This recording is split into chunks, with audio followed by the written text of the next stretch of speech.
I found an old leather-bound journal in my desk drawer today. It was titled Principles for a Productive Life, 10 Rules I Wrote for My Son Before He Was Old Enough to Read Them.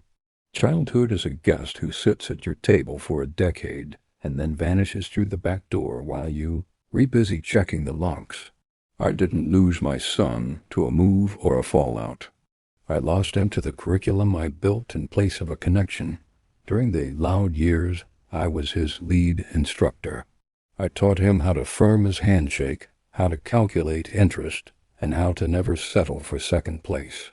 I told myself I was sharpening him for the world. I called my distance discipline. I truly believed that by providing him with a roadmap for his future, I was giving him the greatest gift a father could offer. I didn't see that while I was busy teaching him how to win the race, I was actually just training him to run away from me. The realization arrived on a Tuesday, a decade ago. He was 16, sitting at the kitchen island with the quiet weight of a first heartbreak on his shoulders. I sat down and immediately started to lecture him on resilience, on the rule of 3, on how to pivot. He looked at me, not with anger, but with a terrifyingly polite smile and said, "It's okay, Dad. I already know what you're going to say. You don't have to stay."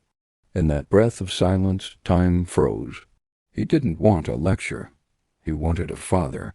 But I had spent so long being his teacher that I had forgotten how to be his home.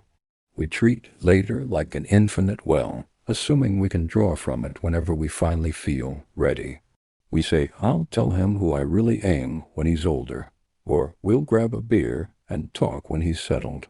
But childhood is a finite series of last times that happen without a closing ceremony.